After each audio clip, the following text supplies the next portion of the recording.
India से डरी BJP, क्या चुनाव से पहले ही मान ली है हार। विपक्षी गठबंधन नहीं बोलेगी इंडिया गठबंधन। इंडिया पर हमला कर खुद को मुश्किल में पा रही है बीजेपी। अब इंडिया गठबंधन की जगह विपक्ष को कहेगी यूपीए। बीजेपी को इंडिया से डर लग रहा है। पार्टी के नेता इंडिया बोलने से भी डर रहे हैं। सोशल मीडिया में पार्टी के जिस नेता ने खुद को इंडियंस बताया है या इंडिया लिखा है तो उसे हटा रहे हैं, और अगर घर के बाहर दीवार पर लिखा है तो उसे मिटा रहे हैं। दरअसल इंडिया नाम विपक्षी दलों ने अपने गठबंधन का रख लिया है। शुरुआत में बीजेपी की ओर से कोशिश की गई है कि इसे लेकर विपक्षी दलों को ही घेर लिया जाए। पीएम मोदी ने तो इंडिया गठबंधन की तुलना ईस्ट इंडिया कंपनी और इंडियन मुजाहिदीन जैसे संगठनों तक से कर दी थी।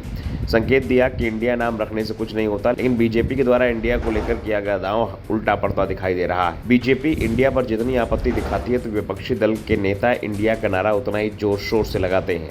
इंडिया के नाम को लेकर बीजेपी और विपक्ष में चल रही रस्साकशी के बीच बीजेपी की चिंता जनता के बीच मिले फीडबैक ने बढ़ा दी है।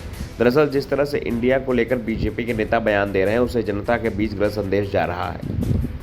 जनता में इसे लेकर नाराजगी दिख रही है। खुद को राष्ट्रवादी पार्टी कहने वाले दल से उसके समर्थक भी नाराज दिखाई दे रहे हैं। बीजेपी को भी अब इस नाराजगी की चिंता दिखाई दे रही है। पार्टी पूरी तरह से बैकफुट पर दिखाई दे रही है। इसके बाद अब बीजेपी ने अपनी रणनीति में बदलाव किया है। पार्टी ने अपने सभी नेताओं को साफ साफ कह दिया है कि विपक्षी गठबंधन को इंडिया नाम से संबोधित किया जाएगा। इंडिया की जगह विपक्षी गठबंधन के लिए यूपीए शब्द का इस्तेमाल किया जाएगा। फिर चाहे प्रेस कॉन्फ्रेंस हो या टीवी डिबेट्स, बीजेपी के प्रवक्ता विपक्षी गठबंधन को यूपीए के नाम से ही पुकारेंगे। बीजेपी को इस बात का एहसास हो गया है कि विपक्ष चाहता है कि उसे इंडिया गठबंधन कहा जाए, पर पार्टी उसके इस ट्रैप में नहीं फंसेगी। दरअसल 17 और 18 जुलाई को बेंगलुरु में हुई मीटिंग में विपक्षी दलों ने अपने गठबंधन को इंडिया नाम दिया था, जिसका मतलब Indian national development inclusive alliance है। विपक्षी दलों की ओर से गठबंधन को इंडिया नाम दिए जाने के बाद अब देश की राजनीति एनडीए बनाम इंडिया पर आकर खड़ी हो गई है।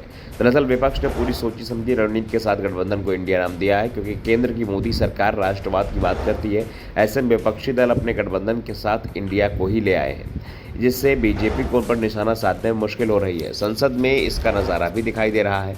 जब सत्ता पक्ष के सांसद पीएम मोदी के समर्थन में नारेबाजी करते हैं, मोदी मोदी के नारे लगाते हैं, तो विपक्ष की बेंच से इंडिया इंडिया की नारेबाजी शुरू हो जाती है। साफ है विपक्ष की कोशिश मोदी का मुकाबला इंडिया से कराने का है, और इसका एहसास बीजेपी को भी हो रहा है, क्योंकि केंद्र की जितनी भी योजनाएं हैं उसमें से अधिकांश में इंडिया शब्द जुड़ा हुआ है, जैसे digital India, make in India, startup India.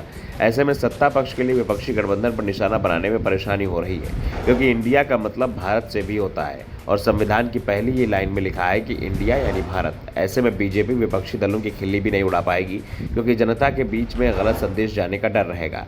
दरअसल जिस समय बेंगलुरु में विपक्षी गठबंधन के नाम का ऐलान हुआ था, उसी समय विरोधी दलों के कई सांसदों और नेताओं ने इस बात का जिक्र करते हुए कहा था कि अब बीजेपी को इंडिया कहने में भी दिक्कत होगी। अब 2024 में टीम इंडिया बनाम एनडीए होगा, लेकिन अब बीजेपी ने गठबंधन के शब्दों से दूरी बनाने की तैयारी कर ली है। साफ है बीजेपी को इंडिया से डर लग रहा है, और वो इसी के चलते अब विपक्षी गठबंधन का नाम इंडिया बोलने से भी डर रही है। Bureau report, the northern news.